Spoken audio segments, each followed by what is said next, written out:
The next one that we're doing, so this was more of like a snack type of thing, but it could also be a meal.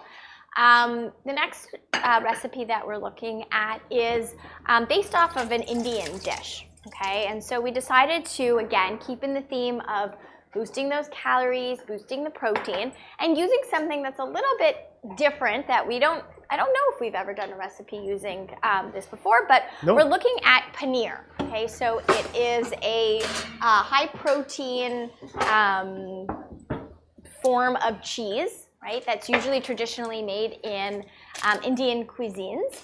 And we're looking at kind of, again, that boosting up what a meal would look like, okay? So again, depending on who you are, what's going on with you while you're experiencing appetite loss, you might find that actually there's one time in the day that you want to eat, right? So find what that time is for you and, you know, make sure that you're having your favorite foods, right? Make sure that you're eating the most that you can at that time.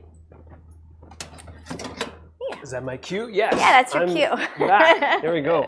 I have to give a shout out to our dietetic intern, Maham, by the way, because this was her idea, which we fell in love with. First time cooking with some of these ingredients as well. And it's a Paneer Makhani. I'm looking at her for confirmation, so I knew I was going to butcher the pronunciation. So it is sort of a tomato-based style sauce or gravy, and we're going to add some different wonderful spices in there. And then, like Steph mentioned, we're going to be using the paneer, the pressed cheese. Now, if you can't get paneer, paneer is available in most grocery stores now, but even like a pressed cottage cheese is very, very similar in texture, or even a firm, extra firm tofu is also very similar in texture as well.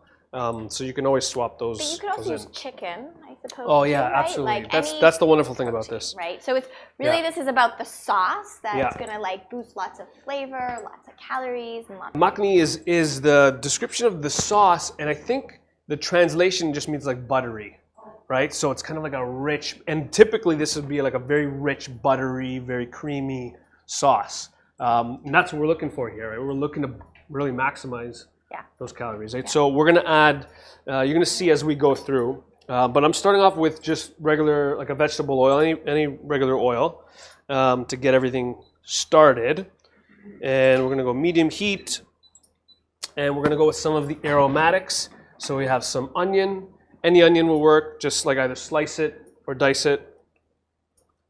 Yeah, and just again of note, if you're experiencing appetite loss because of nausea or any digestive issues, you know, go easy on those aromatics, right? Go easy on the onions, the garlic, because that can actually make the symptoms worse, right? So again, depending on, you know, the reasons and the causes for your appetite loss, it's important to navigate this recipe accordingly. Yeah, for sure. This dish is going to have a lot of aromatics, so definitely maybe. Right. So for those who are experiencing taste changes, right, this is really giving you like that boost of flavor.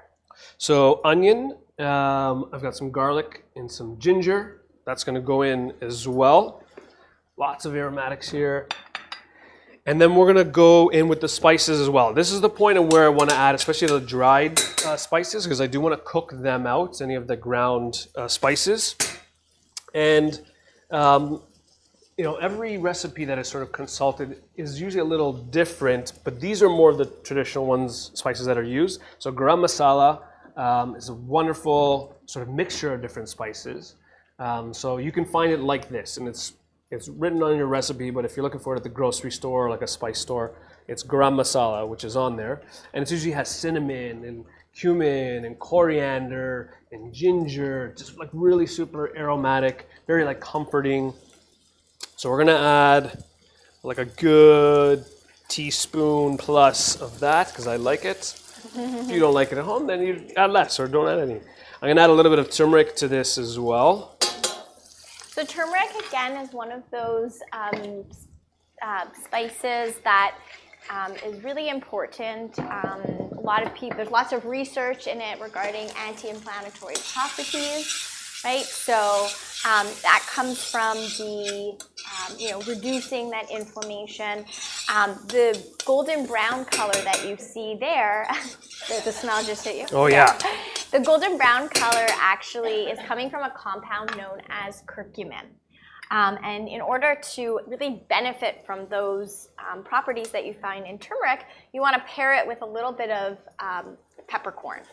Okay, and that helps actually really efficiently absorb the benefits of the turmeric.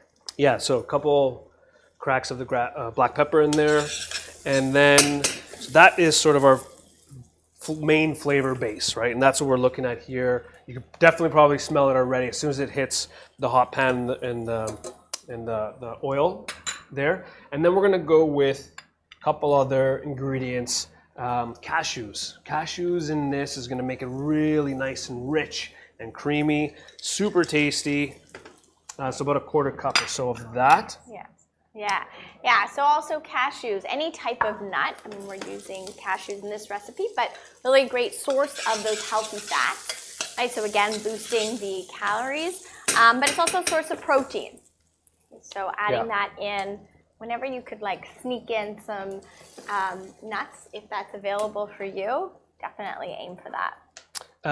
Then you're gonna add some tomatoes. Now, typically you would use just fresh tomatoes, diced, and you throw them in. I hate using tomatoes out of season. They taste like rubbish right now. I do not enjoy them. So there's no reason you can't go for a canned or a jarred tomato. They're absolutely fine. If you do use them, I actually prefer to get the whole plum tomatoes versus the ones that are already diced. The ones that are already diced, they're usually treated with an additive that prevents them from breaking down.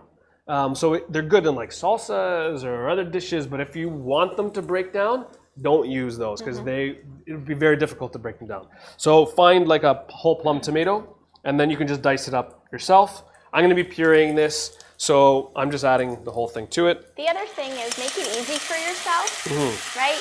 Opening a can, really easy, right? As opposed to, because you'd have to blanch if you were using fresh tomatoes. No, fresh. You could use Traditionally, in the recipe, you just use fresh tomatoes as is. Okay. But yeah, that's the benefit, is the skins and most of the seeds are already off. And the other thing of note here is this, again, we're talking about a balanced meal, and although it's going to kind of be in a bowl and pureed, right? When we think of those balanced meals, you want to make sure that half the plate is coming from that color, right? The vegetables, a quarter from the protein, and a quarter from some sort of whole grain, right? So it's harder to see when it's in this type of form, but just also, again, just something to note. And when you're creating those balanced meals, how that's looking like in different shapes and forms. Okay, so we have our flavors, our aromatics at the beginning. We've added some cashews, some tomatoes, and then we're just gonna add some water. Okay, so just about a cup of water. Unless you're making more, you can double it. And then you're gonna let that simmer for about 15, 20 minutes, okay? So lid on, put it aside and let it simmer 15, 20 minutes. And then blend the entire thing. And that's gonna sort of create your base gravy, okay? So yeah, a little bit of work to get to this point, nothing too crazy, but from that base gravy, I'll show you what it looks like. Got lots of pots going on over here. Okay, no, stay there, I'll come to you. The camera's trying to chase me every time I leave. So I don't know if you can see this base gravy, this beautiful sort of rich, golden color. That's the base gravy. That you can freeze. Freeze it into muffin tins into little pucks, or put it in the freezer. You would use that to start a dish, a sauce, a curry, or you could probably even do a base of a soup, a really nice spiced butternut squash soup with this as the base. This is going to be a very rich ton of flavor. Okay. Now we're actually going to finish the dish with this gravy piece here. So we have pan, medium heat, and this is where the butter comes in, right? Again, very traditional for this recipe. Like Steph said, you modify depending on what you need. If you're looking at, want to add oil instead, you can definitely add oil instead. Yeah. So you want to really make sure that you're boosting the caloric intake, right? So yeah, definitely choose olive oils if you want to. But in this case, in a traditional recipe, butter is something that is added. So don't be scared to use it here. Yeah. We're using just a small amount. Again, this is going to make quite a bit. And melt it. Once we start to see it bubble, we're going to go with even more spices, okay? Again, this dish is definitely not shy on flavor. But again, adjust as you need.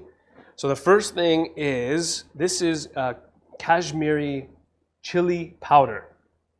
Some of you would be like, whoa, where do we get that? So you can actually find this in some spice stores, definitely in some South Asian grocery markets. I found it at Kensington. There's a House of Spice. Their spices are amazing. Yeah, House of Spice, they have the Kashmiri chili powder. If you like spice and you don't have this, go with another chili powder. This is actually a very mild heat. It has like a little sort of tingle, but very, very mild. You can even substitute, I've even seen some recipes, if you can't get this, substitute it with even paprika. Because really it's meant for the color as well. It's going to give this some really, really nice color. So again, if you can find it, great. If you can't, any either chili powder or paprika will do. I'm also going to go in with some more Garam Masala, because I love the cinnamon, and I know Steph likes this one too. So yeah, but I do want to just reiterate that if someone is experiencing appetite loss because of like any GI issues or nausea or vomiting, you probably want to like make this more of a neutral profile. Yeah, we're not going neutral today. No, not today. All right, so we have our spices, and you can probably start to smell that as well at this point. And we're gonna then add that puree, that base gravy, right? So whether we had it frozen, whether we made it from scratch right then and there, and we're gonna put this in.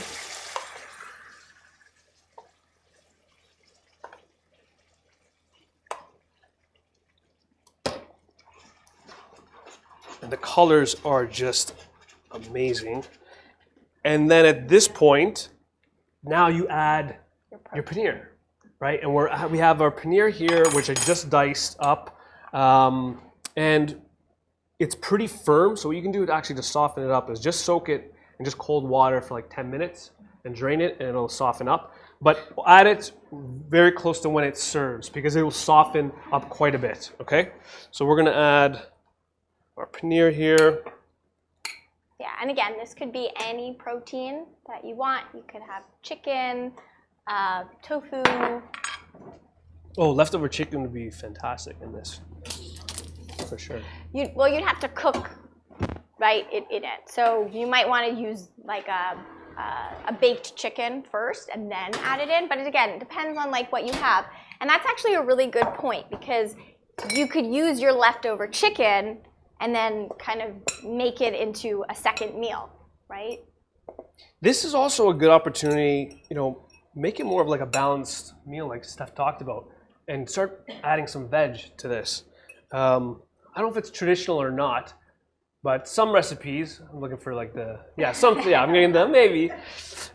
We never do anything traditional here, by the way. But cauliflower, awesome. You want to put some green peas in there? Fantastic. Definitely make it your own for sure, but it's a good opportunity. You have this wonderful flavor, this wonderful sauce. Are you using baked? This is just blanched. This is actually frozen cauliflower. We love using frozen and blanched. Yeah. Very simple. Yeah. We'll so that's great. To me, it looked like it was fresh. Yeah. But from a nutrition point of view, it is just as nutritious as fresh. They do use this freezing process that locks in the nutrients. So again, make it easy for yourselves. And I think that a lot of times we think that when you're choosing the vegetables that you want to be eating, you want to make sure that there's lots of color. So we always say, eat the color of the rainbow, but white is not necessarily neglected, okay? There are some phytonutrients, which are compounds that you find in plants that do have healthy properties to them. So don't be scared to use, white colored vegetables as well. The important thing is to make sure that you're getting a variety. So if you're someone who's always getting white vegetables, like cauliflower, switch it up, right? Take other ones. Peppers, cauliflower, sorry, broccoli, you know, make it a variety. For sure. And we're going to serve this. You can have it on its own. Serve it with some nice whole wheat pita or naan, or this is brown basmati rice. Yeah. So again, we're talking about that balanced plate, right? Where you have half the plate coming from your color, so your vegetables, a quarter coming from those whole grains, so getting high fiber, and then the other quarter coming from your protein. So in this case, it's your paneer with a nice sauce that's, you know, plant-based. All right. Is that it? Yes, that's it for me, yes.